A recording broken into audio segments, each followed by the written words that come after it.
የአሜሪካው ፕሬዚደንት ዶናልድ ትራምፕ የሆርሙዝን ወሽመጥ ኒው ዩናይትድ ስቴትስ ኦፍ አሜሪካን ቴሪቶሪ ሲሉ ትናንትና ማስነገራቸውን ተከትሎ ኢራንም የአሜሪካን ካሊፎርኒያን ግዛት ኒው ኢራንስ ቴሪቶሪ ስትል አውጃለች። አንዱ ባንዱ ሲስቅ ጀንበር ጥልቅ ቃላያማ ወኩሽና ኩሽሏል። ኢራን አለች ከአሜሪካው ፕሬዚደንት ዶናልድ ትራምፕ ይልቅ የታክሲ ሾፌር ይታመናል። ኢራን በቀጣይ በአውሮፓ የሚገኙትን የአሜሪካ የጦር ማዘዣ ሰፈሮችን በኢላማ ቀለባቷ ማስገባቷም ተነግሯል። ትራምፕ አሉ ማንኛውም ሀገር ለኢራን ድጋፍ የሚያደርግ ከሆነ የምጣኔ ሀብቱ አደጋ ላይ መሆኑን ይወቀው ሲሉ ጠንቅቀዋል።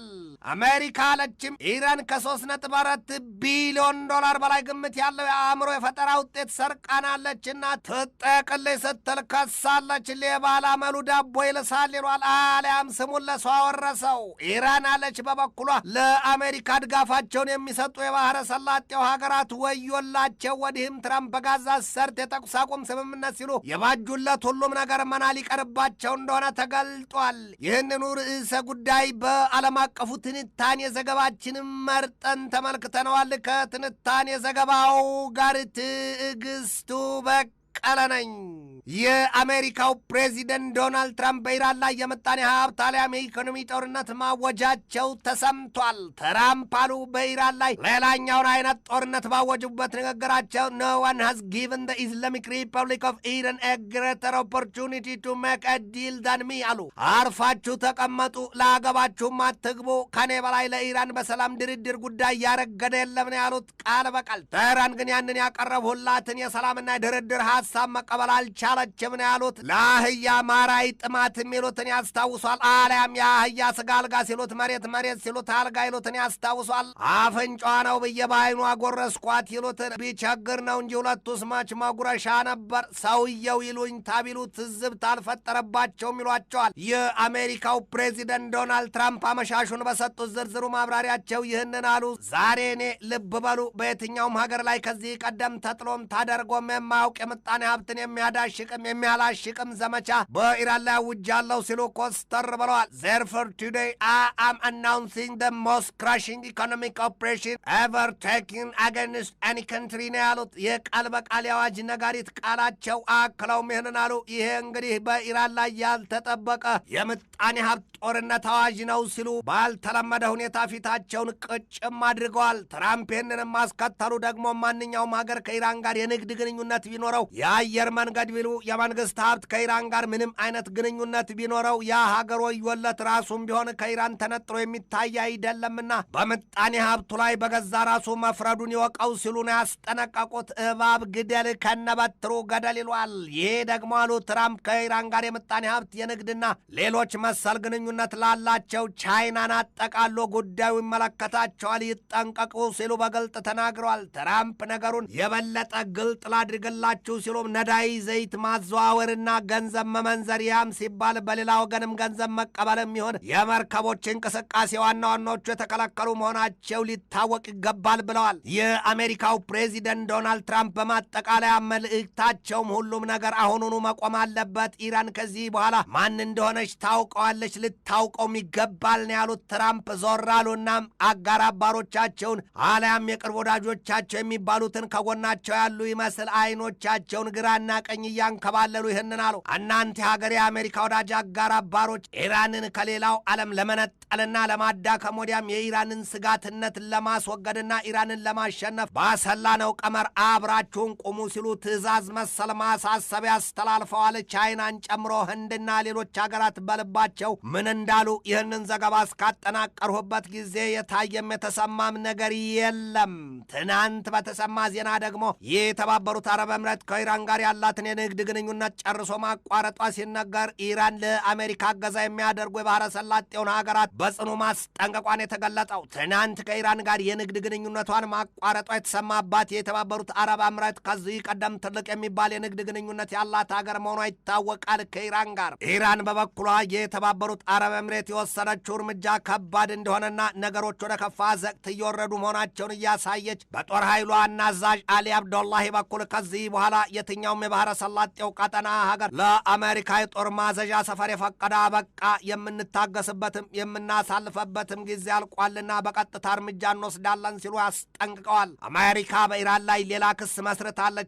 ኢራን የፈጠራ ውጤቶች ሰርቃኛለች ስትል እንደ አሜሪካ የክስ ሰነድ ጭብጥ ደግሞ ኢራን የሰረቀችባት ንብረት በገንዘብ ተመን ሲሰላ ከ3.4 ቢሊዮን ዶላር በላይ ነው። አንቺም ዕውር ነሽ እኔም አንካሳ ይሉትን ያስታውሷል። ከዚያም ሲርቅና ሲጠልቅ ደግሞ ከጅብ ተርፎ ለውሻ ይሉትን ያስታውሷል።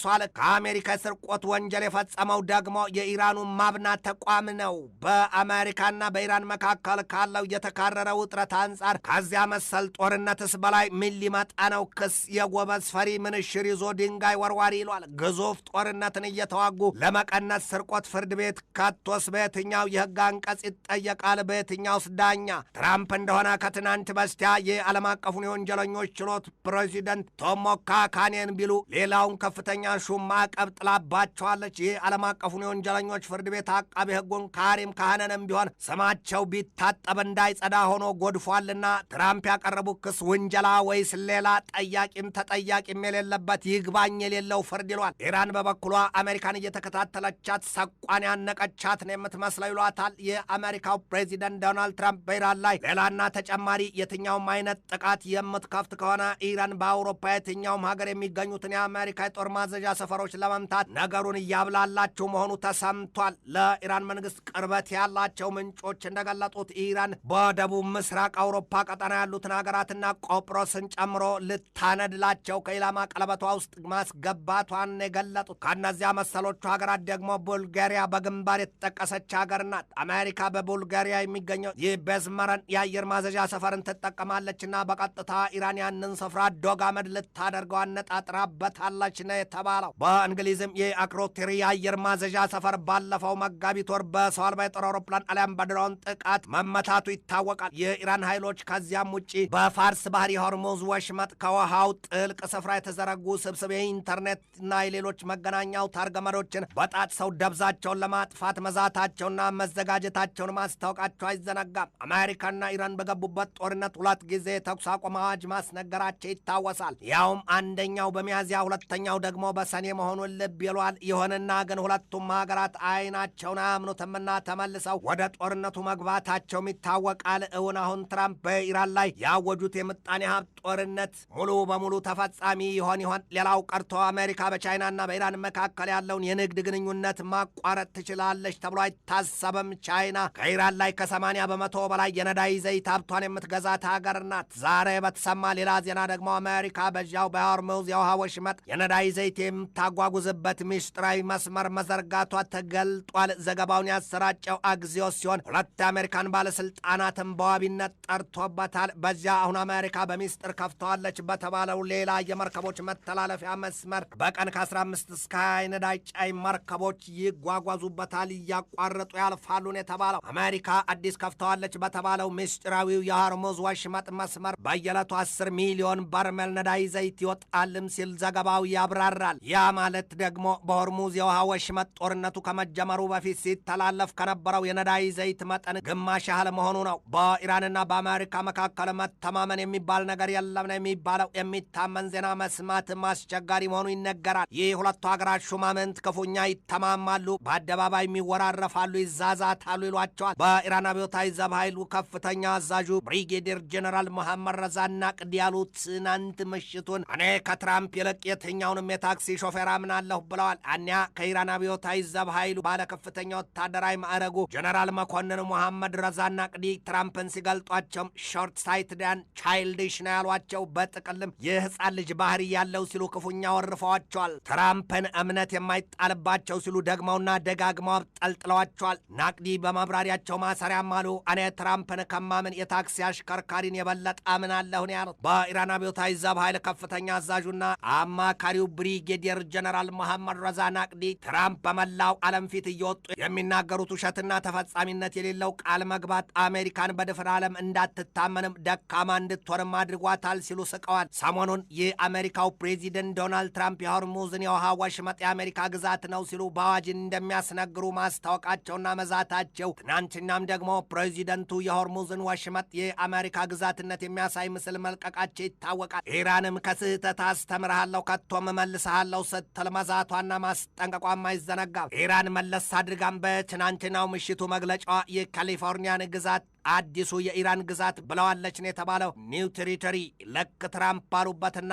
የሆርሙዝን ወሽመጥ ኒው ዩናይትድ ስቴትስ ኦፍ አሜሪካን ቴሪቶሪ ባሉበት መልኩ መሆኑን ልብ ይሏል። በዚያ አሁን ኢራን አዲሱ ግዛት የስትል ባወጀችው የካሊፎርኒያ ግዛት ከ141 ሺህ በላይ ኢራናውያን አሜሪካውያን ይኖራሉ ሲል የአናዶሉ ዘገባ ይዘረዝራል። ይህ በእንዲህ እንዳለ ሶስቱ የሱኒ አራማጅ ሙስሊም ሀገራት የመሰረቱት የመከላከያ ትብብር አካል የአሜሪካው ፕሬዚደንት ዶናልድ ትራምፕ በመካከለኛው ምስራቅ ቀጠና ኃይላቸው መልፈስፈሱን ተከትሎ መሆኑን የሚያሳዩት በርክተዋል። እኒያ አሁን የኔቶን መሰል የመከላከያ ጥምረት የመሰረቱት ሀገራት ሶስቱም በኢራን መልካም የማይታሰብላቸውና በኢራን ኢላማ ቀለበት ውስጥ ያሉ ናቸው ነው የሚባለው። ስንቃችን በልባችን አለ ይሏል አሞራ። ከሶስቱ የመከላከያ ዘርፍ ውል ፈራሚ ሀገራት መካከል አንዷ ቱርክ ከእስራኤል ጋር ክፉኛ የተካረረች ሀገር ናት። ሰሞኑን የቱርክ ባለስልጣናት በሶሪያ ጉብኝት ማድረጋቸውን ተከትሎ እስራኤል የሶሪያን አየር ማዘዣ ሰፈር ክፉኛ መደብደቧና ማውደሟ የባሰውን ሁለቱን ሀገራት ቱርክና እስራኤልን ማፋጠጡም ነው የተገለጠው። ሰው መጣ